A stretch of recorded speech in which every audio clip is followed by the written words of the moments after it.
যারা সুইসাইড বা আত্মহত্যা করে এদের জানাজা হবে কি না? প্রশ্ন বুঝছেন? আমাদের সমাজে দেখবেন এখন ডিজিটাল জানাজা বেরিয়েছে। আপনারা দি মাতুন না, কি জানাজা? আরো আসতে বলেন বলেন, জানাজা ও ডিজিটাল, মুসল্লিও বাইরেছে ডিজিটাল। কত ডিজিটাল জানেননি না? ওই যে সারা জীবন পরীক্ষাত নকল করছে, হ্যাঁ জানাজা তাই নকল করে। নকল কি? আল্লাহু আকবার। এরপরে নকলটা কেমনে করে? নিজের ডাইনে বামে দেখে ফইল্লা যে আল্লাহ আকবার আত উড়া মারছিলাম, পরে উড়াইতাম না, এটা তো মুখস্থ নাই, জানা নাই। কারণ এত বড় ভদ্রলোকের বাচ্চা হুজুরের সাথে বয়া ঘন্টার পর ঘন্টা কথা কয়। এক পর্যায়ে হুজুর হাতে ধরে কয়, আসো ভাই নামাজটা পড়ি। তখন কয় হুজুর কাপড় বালা না, মাতুন না করে এখন কাপড় কিরে ভদ্রলোকের বাচ্চা, তোর দিয়ে হাফ পেনে হুপ পেনে বাবে সাবে দেখা যা অনেক কিছু। তোর নামাজের কথা কইলে কোস কাপড় বালানা। কাপড় বালানোর অর্থ কিতা বুঝছুননি? মানে হের বাচ্চাই মুতে বিছনাথ, হ্যাঁ মুতে ফেন্ট। জিগাইলে কোজুর সিটা পড়ে গেছে। কি কথা বানাইয়া কইতেছি না বাস্তব? বলেন বলেন, বানাইয়া বলছি না বাস্তব? কুশিক্ষার ফলাফল। বলেন কোন শিক্ষার ফলাফল? আরো আসতে কইেন, কোন শিক্ষার ফলাফল? আমাদের সমাজে যে ডিজিটাল জানাজার কথা বলছিলাম, ছেলে বিদেশে আছে, বাবা বাংলাদেশে মারা গেছে। অনেক সময় দেখবেন ফ্রিজিয়াম গাড়ি আছে না, গাড়ির ভিতরে ঢুকাইয়া 5 দিনের জন্য রাখিয়া দেয়। উদ্দেশ্য কি? ছেলে লন্ডন থেকে আইবা, আইলে জানাজা হইব। আরে পাইলেন কোথায় এগুলি? পাইলেন কোথায়? এই ডিজিটাল পদ্ধতি কোথায় পাওয়া গেল? ইসলাম ধর্ম তো এগুলির কোনো ব্যবস্থা নাই। যখন ইন্তিকাল করে আল্লাহর নবী কয় যত তাড়াতাড়ি সম্ভব তার কাফন দাফনের ব্যবস্থা করো। ও আসরিউ বিহি ইলা কবরিহি, তাড়াতাড়ি কবরস্থ করো। তা আমরা এর ব্যতিক্রম করি। মাসআলা হলো তার জানাজা যদি হয়, কারা কারা জানাজায় অংশগ্রহণ করতে পারবে এবং সে এই সুইসাইডকারী আত্মহত্যাকারী জান্নাতি না জাহান্নামী? জাহান্নামী যদি হয়, কি চিরস্থায়ী সারা জীবনের জন্য খুলুদ ফিন্নার সবসময় জাহান্নামে থাকবে, নাকি একদিন মুক্তিও পেতে পারে? এই অনেকগুলি প্রশ্ন আছে এখানে। আমরা ইনশাল্লাহ সময় হলে বলবো, তবে 1-2টা বলে ফেলি, পরে যদি আমাদের জান্নাতের বিষয়ে আলোচনা করতে করতে আর মনে নাও থাকে, তবু যেন আমাদের ভিতরে প্রশ্ন না থেকে যায়।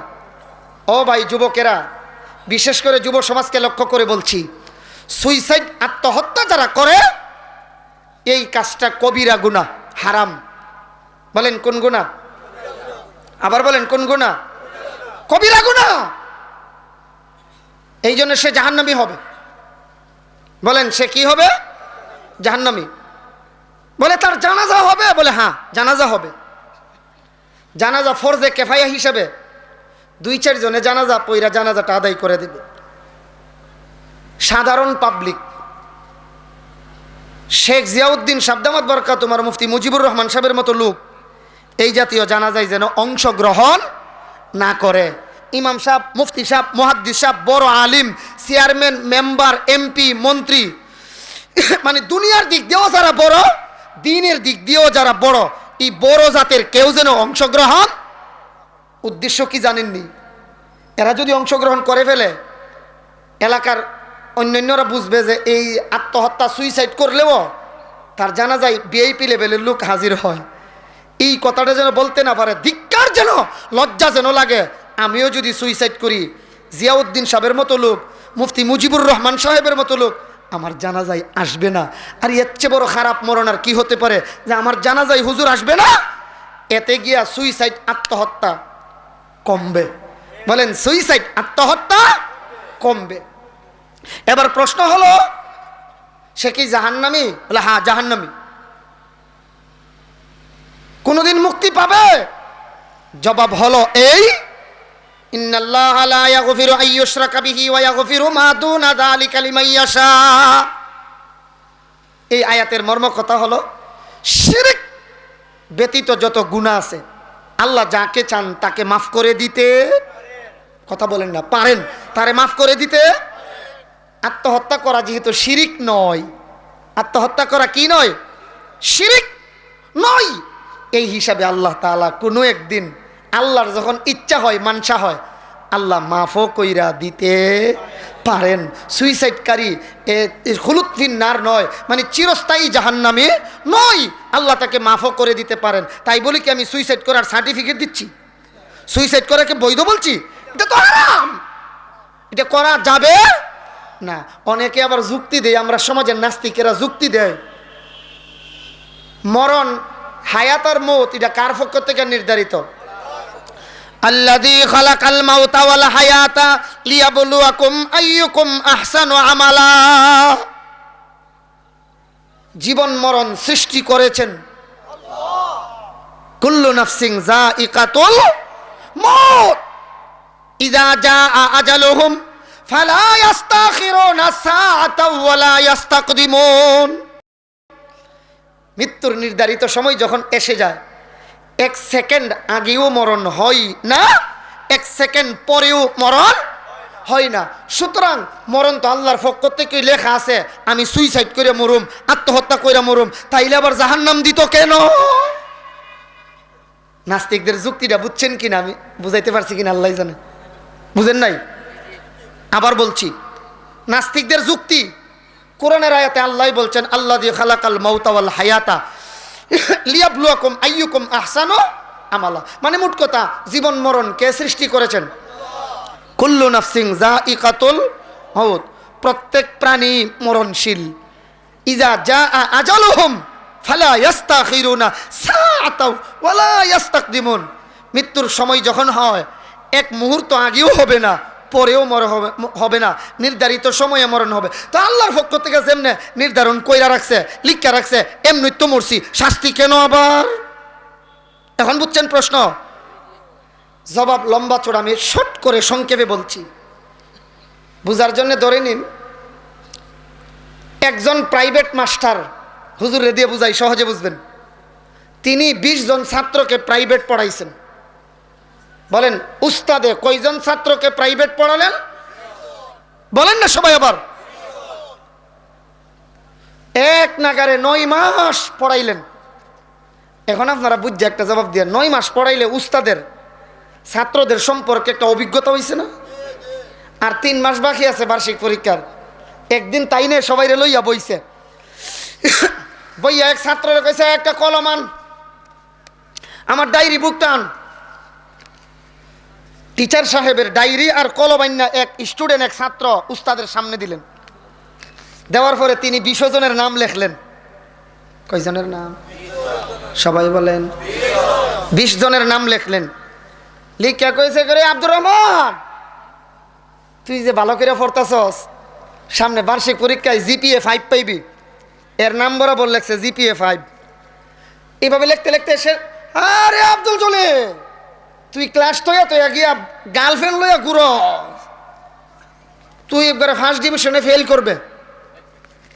আচ্ছা, একজন উস্তাদের এমন অভিজ্ঞতা হয়নি, কন্যা আপনারা? অভিজ্ঞতার আলোকে তিনি লেখা রাখছেন।